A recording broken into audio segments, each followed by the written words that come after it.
दोस्तों, शिवरात्रि मनाने का मुख्य कारण अधिकतर हम सब यही जानते हैं कि इस दिन भगवान शिव और माता पार्वती का विवाह हुआ था।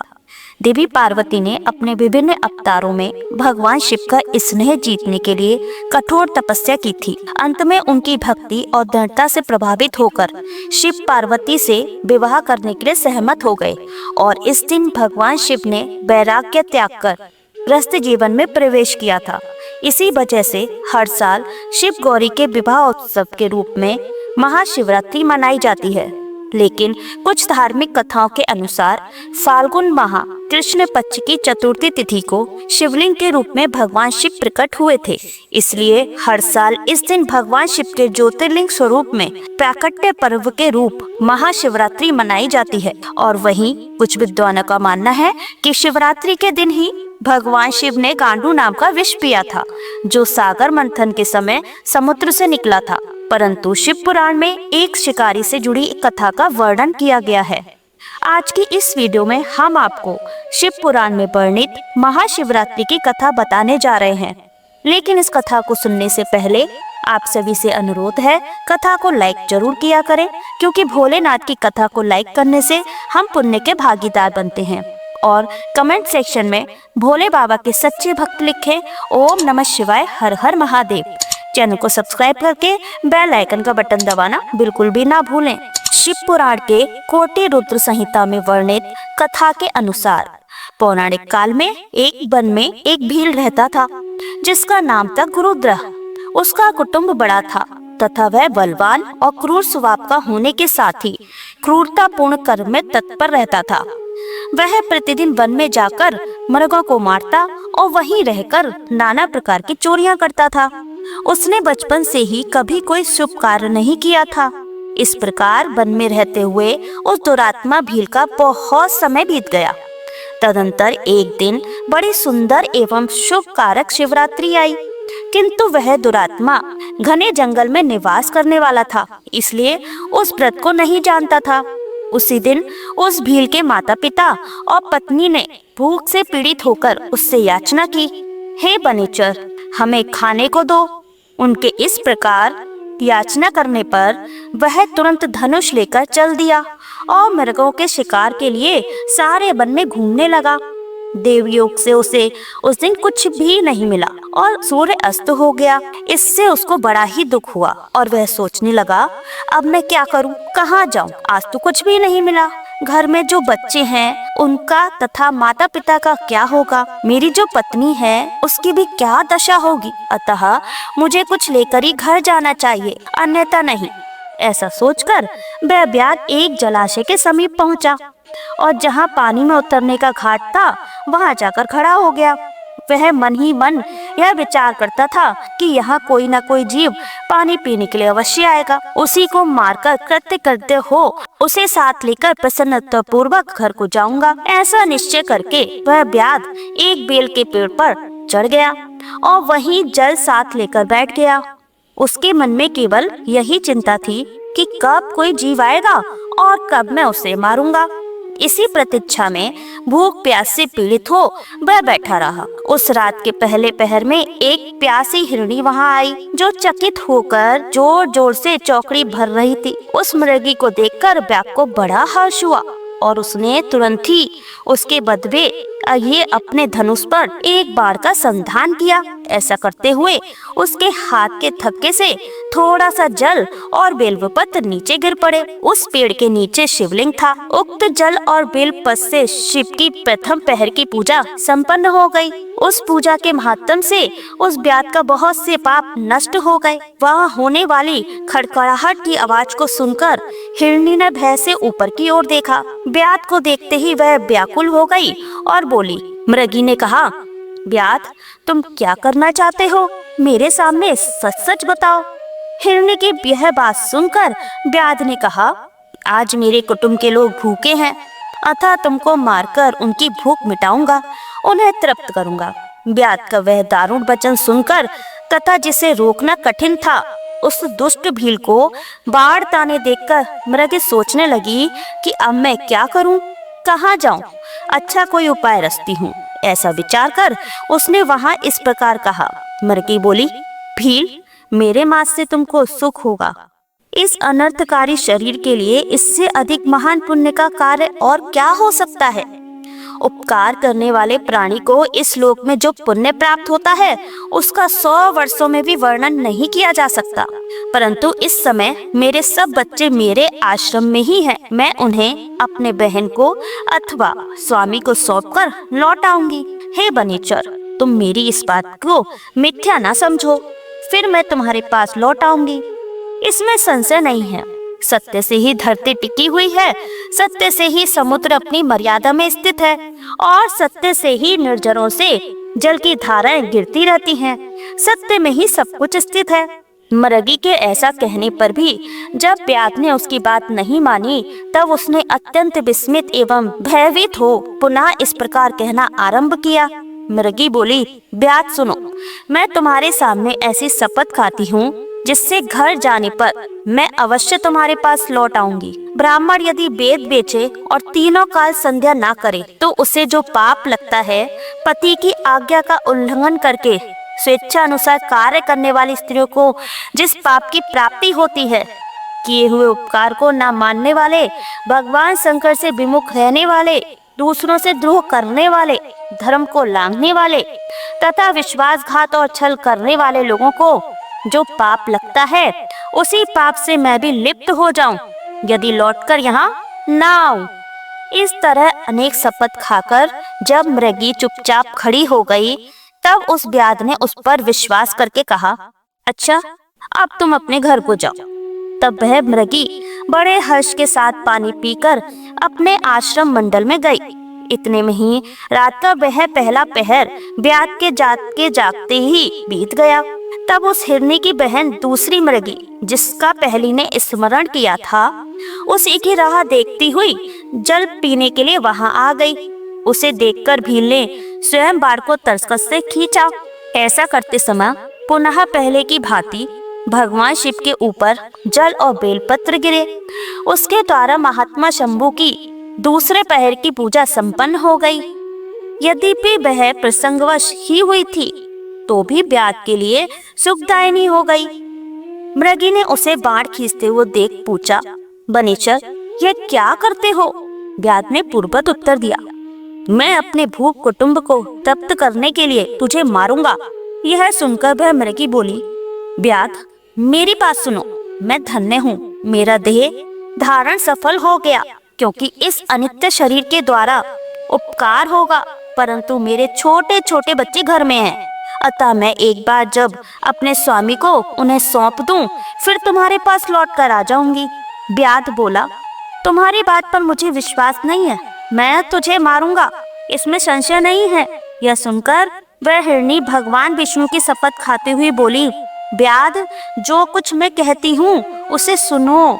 यदि मैं लौटकर ना आऊं तो अपना सारा पुण्य हार जाऊं, क्योंकि जो वचन देकर उससे पलट जाता है ना, वह अपने पुण्य को हार जाता है। जो पुरुष अपनी विवाहित स्त्री को त्याग कर दूसरी के पास जाता है, वैदिक धर्म का उल्लंघन करके कपोल कपित धर्म पर चलता है, भगवान विष्णु का भक्त होकर शिव की निंदा करता है, माता पिता की निधन तिथि को श्राद्ध आदि ना करके उसे सूना बिता देता है तथा मन में संताप का अनुभव करके अपने दिए हुए वचन को पूरा करता है। ऐसे लोगों को जो पाप लगता है वही मुझे भी लगे यदि मैं लौटकर ना आऊं। उसके ऐसा कहने पर व्याध ने उस मृगी से कहा, जाओ। मृगी जल पीकर हर्षपूर्वक अपने आश्रम को गई। इतने में ही रात का दूसरा पहर भी व्याध के जागते जागते बीत गया। इसी समय तीसरा पहर आरंभ हो जाने पर मृगी के लौटने में बहुत विलंब हुआ। चकित हो व्याध उसकी खोज करने लगा। इतने में ही उसने जल के मार्ग में एक हिरन को देखा। वह बड़ा हष्ट पुष्ट था। उसे देखकर बनीचर को बड़ा हर्ष हुआ और वह धनुष पर बाण रखकर उसे मार डालने को उद्यत हुआ। ऐसा करते समय उसके प्रारब्ध बस कुछ जल और बिल्व पत्र शिवलिंग पर गिरे। उससे उसके सौभाग्य से भगवान शिव की तीसरे पहर की पूजा संपन्न हो गई। इस तरह भगवान ने उस पर अपनी दया दिखाई। पत्तों के गिरने आदि का शब्द सुनकर उस मृग ने व्याधि की ओर देखा और पूछा, क्या करते हो? व्याध ने उत्तर दिया, मैं अपने कुटुंब को भोजन देने के लिए तुम्हारा वध करूंगा। ब्याज की यह बात सुनकर हिरण्य के मन में बड़ा हर्ष हुआ और तुरंत ही ब्याज से इस प्रकार बोला। हिरण्य ने कहा, मैं धन्य हूँ, मेरा हष्ट पुष्ट होना सफल हो गया, क्योंकि मेरे शरीर से आप लोगों की तृप्ति होगी। जिसका शरीर परोपकार के काम में नहीं आता, उसका सब कुछ व्यर्थ चला गया। जो सामर्थ्य रहते हुए भी किसी का उपकार नहीं करता, उसकी वह सामर्थ्य व्यर्थ चली जाती है तथा वह परलोक में नरकगामी होता है। परंतु एक बार मुझे जाने दो, मैं अपने बालकों को उनकी माता के हाथ में सौंपकर और उन सबको धीरज बांधकर यहाँ लौट आऊंगा। ऐसा कहने पर ब्याध मन ही मन बड़ा विस्मित हुआ। उसका हृदय कुछ शुद्ध हो गया और उसके सारे पाप पुंज नष्ट हो चुके थे। उसने इस प्रकार कहा, जो यहाँ आए वे सब तुम्हारी ही तरह बातें बनाकर चले गए, परंतु वे वंचक अभी तक यहाँ नहीं लौटे हैं। मृग, तुम भी इस समय संकट में हो, इसलिए झूठ बोलकर चले जाओगे, फिर आज मेरा जीवन निर्वाह कैसे होगा? मृग बोला, ब्याध, मैं जो कुछ कहता हूँ उसे सुनो। मुझ में असत्य नहीं है। सारा चराचर ब्रह्मांड सत्य से ही टिका हुआ है। जिसकी वाणी झूठी होती है, उसका पुण्य उसी क्षण नष्ट हो जाता है। तथापि भील, तुम मेरी सच्ची प्रतिज्ञा सुनो। संध्या काल में शिवरात्रि के दिन भोजन करने से जो पाप लगता है, झूठी गवाही देने, धरोहर को हड़प लेने तथा संध्या न करने से द्विज को जो पाप होता है, वही पाप मुझे भी लगे यदि मैं लौटकर ना आऊं। जिसके मुख से कभी शिव का नाम नहीं निकलता, जो सामर्थ्य रहते हुए भी दूसरों का उपकार नहीं करता, पर्व के दिन श्रीफल तोड़ता, अबच्चे भक्षण करता तथा शिव की पूजा किए बिना और भस्म में लगान भोजन कर लेता, इन सब का पाप मुझे लगे यदि मैं लौटकर ना आऊं। उसकी बात सुनकर ब्याध ने कहा, जाओ शीघ्र लौटना। ब्याध ने ऐसा कहने पर मृग पानी पीकर चला गया। वे सब अपने आश्रम पर मिले। तीनों ही प्रतिज्ञाबद्ध हो चुके थे। आपस में एक दूसरे के वृत्तांत को भली भांति सुनकर सत्य के पास में बंधे हुए उन सब ने यही निश्चय किया कि वहां अवश्य जाना चाहिए। इस निश्चय के बाद वहां बालकों को आश्वासन देकर वे सबके सब जाने के लिए उत्सुक हो गए। उस समय जेठी मृगी ने वहां अपने स्वामी से कहा, स्वामी, आपके बिना यहाँ बालक कैसे रहेंगे? प्रभु, मैंने ही वहां पहले जाकर प्रतिज्ञा की है, इसलिए केवल मुझको जाना चाहिए, आप दोनों यहीं रहें। उसकी यह बात सुनकर छोटी मृगी बोली, बहन, मैं तुम्हारी सेविका हूँ, इसलिए आज मैं ही ब्याध के पास जाती हूँ, तुम यहीं रहो। यह सुनकर मृग बोला, मैं ही वहां जाता हूँ, तुम दोनों यहाँ रहो, क्योंकि शिशुओं की रक्षा माता से ही होती है। स्वामी की यह बात सुनकर उन दोनों मृगियों ने धर्म की दृष्टि से उसे स्वीकार नहीं किया। वे दोनों अपने पति से प्रेम पूर्वक बोली, प्रभु, पति के बिना इस जीवन को धिक्कार है। तब उन सब ने अपने बच्चों को सांत्वना देकर उन्हें पड़ोसियों के हाथ में सौंप दिया और स्वयं शीघ्र ही उस स्थान को प्रस्थान किया जहां वह ब्याध शिरोमणि उनकी प्रतीक्षा में बैठा था। उनको जाते देख उनके वे सब बच्चे भी पीछे पीछे चले आए। उन्होंने यह निश्चय कर लिया था कि इन माता पिता की जो गति होगी वही हमारी भी हो। उन सबको एक साथ आया देख ब्याग को बड़ा हर्ष हुआ। उसने धनुष पर बाण रखा। उस समय पुनः जल और बिल्व पत्र शिव के ऊपर गिरे। उससे शिव के चौथे पहर की शुभ पूजा भी संपन्न हो गई। उस समय ब्याग का सारा पाप तत्काल भस्म हो गया। इतने में ही दोनों मृगियां और मृग बोल उठे, ब्याग शिरोमणे, शीघ्र कृपा करके हमारे शरीर को सार्थक करो। उनकी यह बात सुनकर ब्याग को बड़ा विस्मय हुआ। शिव पूजा के प्रभाव से उसको दुर्लभ ज्ञान प्राप्त हो गया। उसने सोचा, ये मृग ज्ञानहीन पशु होने पर भी धन्य है, सर्वथा आदरणीय है, क्योंकि अपने शरीर से ही परोपकार में लगे हुए हैं। मैंने इस समय मनुष्य जन्म पाकर भी किस पुरुषार्थ का साधन किया? दूसरे के शरीर को पीड़ा देकर अपने शरीर को पोसा है। प्रतिदिन अनेक प्रकार के पाप करके अपने कुटुंब का पालन किया है। हाय, ऐसे पाप करके मेरी क्या गति होगी? अथवा मैं किस गति को प्राप्त होऊंगा? मैंने जन्म से लेकर अब तक जो पाप किया है उसका इस समय मुझे स्मरण हो रहा है। मेरे जीवन को धिक्कार है, धिक्कार है। इस प्रकार ज्ञान संपन्न होकर ब्याध ने अपने बाण को रोक लिया और कहा, श्रेष्ठ मुर्गों, तुम जाओ, तुम्हारा जीवन धन्य है। व्याध के ऐसा कहने पर भगवान शंकर तत्काल प्रसन्न हो गए और उन्होंने व्याध को अपने सम्मानित एवं पूजित स्वरूप का दर्शन कराया तथा कृपा पूर्वक उसके शरीर का स्पर्श करके उससे प्रेम से कहा, भील, मैं तुम्हारे व्रत से प्रसन्न हूँ, वर मांगो। व्याध भी भगवान शिव के उस रूप को देखकर तत्काल जीवन मुक्त हो गया और कहा, प्रभु, मैंने सब कुछ पा लिया। यूं कहता हुआ उनके चरणों के आगे गिर पड़ा। उसके इस भाव को देखकर भगवान शिव भी मन ही मन बड़े प्रसन्न हुए और उसे गुह नाम देकर कृपा दृष्टि से देखते हुए उन्होंने उसे दिव्य वर दिए। शिव जी बोले, व्याध सुनो, आज से तुम शंखवेरपुर में उत्तम राजधानी का श्रेय ले दिव्य भोग का उपभोग करो। तुम्हारे वंश की वृद्धि निर्विघ्न रूप से होती रहेगी। देवता भी तुम्हारी प्रशंसा करेंगे। व्याध, मेरे भक्तों पर स्नेह रखने वाले भगवान श्री राम एक दिन निश्चय ही तुम्हारे घर पधारेंगे और तुम्हारे साथ मित्रता करेंगे।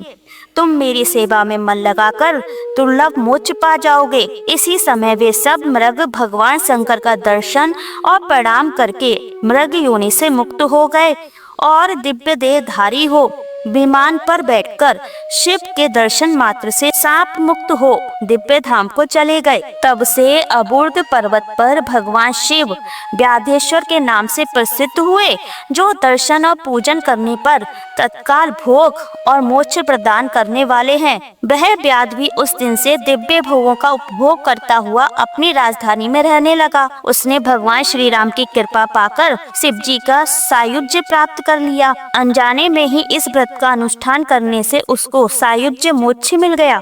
इसके लिए तो कहना ही क्या, इस शिवरात्रि व्रत को सबसे उत्तम बताया गया है। इसलिए अपना हित चाहने वाले मनुष्य को इस सुप्त व्रत का अवश्य पालन करना चाहिए। यह शुभ शिवरात्रि व्रत राज के नाम से विख्यात है। अगर आपको कथा पसंद आई हो तो इसे लाइक करें, शेयर करें और साथ ही पौराणिक कथाओं को सुनने के लिए हमारे चैनल को सब्सक्राइब करके बेल आइकन का बटन अवश्य ही दबाएं और कमेंट सेक्शन में ओम नमः शिवाय, हर हर महादेव, जय श्री राम अवश्य ही लिखें। मिलते हैं अपने अगले वीडियो में, तब तक के लिए धन्यवाद।